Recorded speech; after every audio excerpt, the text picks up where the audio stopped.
मधु शहर में रहने वाली पढ़ी लिखी मॉडर्न लड़की है। वो और पवन साथ कॉलेज में पढ़ते थे। धीरे धीरे उन दोनों में प्यार हो गया। पर पवन गांव में रहने वाला एक साधारण सा लड़का है। मधु के पिता हमेशा उसे ये बात कहकर ताना देते हैं। तुम वहां गांव में कैसे एडजस्ट करोगी? शादी करके तुम गांव तो चली जाओगी, पर अपनी सारी मॉडर्न सोच और चीजें यहाँ शहर में ही रख कर जाना। ये सुनकर मधु को बहुत गुस्सा आता है। तो क्या हुआ अगर वो लोग गांव के हैं? मैं वहां जाकर उस घर को बिल्कुल शहर की तरह बना दूंगी। शाम होते ही मधु पवन को वीडियो कॉल करती है। अच्छा हुआ तुमने वीडियो कॉल कर लिया। हाँ, मैं तुम्हें आज अपनी माँ से मिलाता हूँ। अरे बिट्टू, क्या कर रहा है? ये क्या है? दूर करना इस टुनटुने को। जाने कौन दिख रहा है इसमें तो। अरे माँ, आपकी बहू का वीडियो कॉल है। आप इसमें अपनी बहू से आमने सामने बात कर सकती हैं। नमस्ते माँ जी, कैसी हैं आप? अरे जका, ये बहू ने अपने कान में क्या लगाया है? जका से झुमके हैं।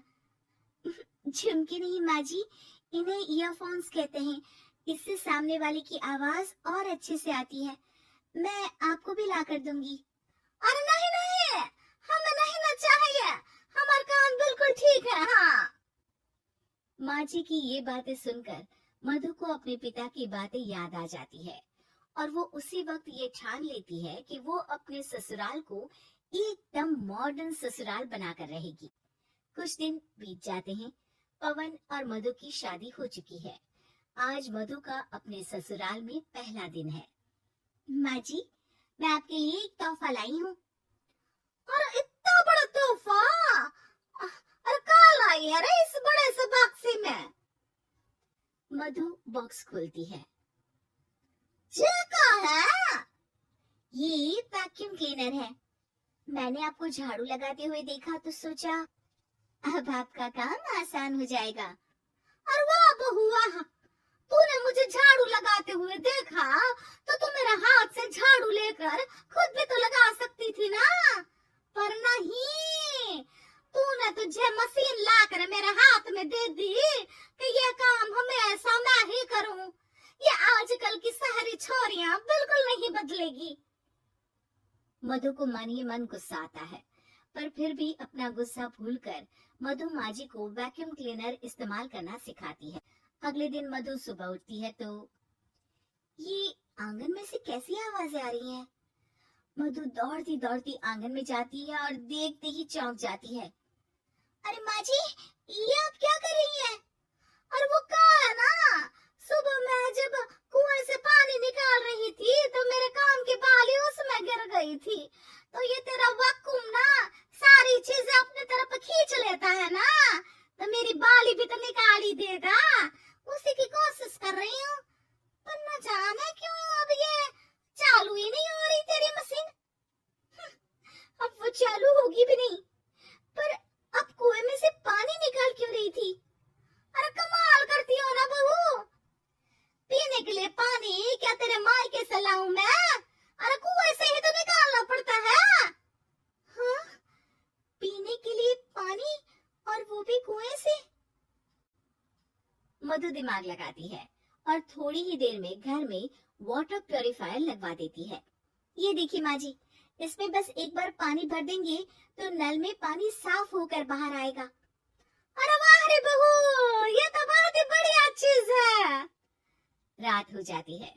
मधु जैसे ही प्यूरिफायर का नल चालू करती है तो वो अचानक से फट जाता है और सब जगह पानी पानी हो जाता है। अरे ये क्या हुआ? ये क्या हो गया? मैंने तो बस इसमें उबला हुआ पानी डाला था, ये इतनी जल्दी खराब हो गया। अरे ये सारी सारी चीजें सब ऐसी ही होती है कबूरी। क्या आपने इसमें उबला पानी डाला था? हाँ तो फिर पानी तो तभी साफ होगा ना जब उसे उबालेंगे। ये मशीन का कोई जिन है जो हमने जो बोला वो कर देगी है? मधु को बहुत गुस्सा आता है। इस तरह तो मेरा अपने ससुराल को मॉडर्न बनाने का सपना अधूरा ही रह जाएगा। नहीं, मैं इस तरह से हार नहीं मान सकती। थोड़े ही दिन में मधु पूरे किचन को मॉड्यूलर किचन में बदल देती है। अरे वाह बहुआ, इतनी सारी अलमारियां! माँ जी मॉड्यूलर किचन देखकर बहुत उत्सुक हो जाती है। ये बक्सा का है। बहू ने शायद गलती से इसे यहाँ रसोई में रख दिया है, पर है तो ये बहुत ही बढ़िया। अगले दिन सुबह। अरे मायरी, क्या हो गया? मैं तो बर्बाद हो गई। मेरी सारी पूंजी जलकर राख हो गई। हे राम, अब मैं क्या करूं? माँ जी की रोने की आवाज सुनकर मधु दौड़ी दौड़ी किचन में आती है और इतना धुआं देखकर घबरा जाती है। ये सब कैसे हुआ माँ जी? ये आग कैसे लगी? ये सब तेरे इस मॉड्यूलर किचन की वजह से हुआ है, और ऊपर से तूने तिजोरी जो रसोई में रख दी थी। मैंने जैसे ही अपने गहने और पैसे इसमें रखे और बाहर से इस ताले को घुमाया, ये तो 5 मिनट में ही आग बुबूला होकर फट गया। अरे माँ जी, ये तिजोरी नहीं है, ये तो माइक्रोवेव है। इसमें गहने नहीं रखते, खाना गर्म करने के लिए होता है ये। और ये जो आपने घुमाया ना, ये ताला नहीं है, आपने इसके टेम्परेचर को फुल कर दिया, इसलिए ये फट गया। माँ जी और जोर जोर से रोने लगती है।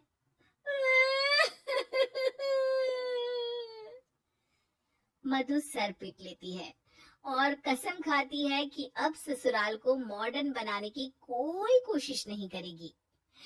मुझे माफ कर दीजिए माँ जी, आप जैसी हैं वैसी ही ठीक है। मधु को अपने पिता की कही बात याद आ जाती है और मधु वापस घर और किचन को पहले जैसा ही कर देती है।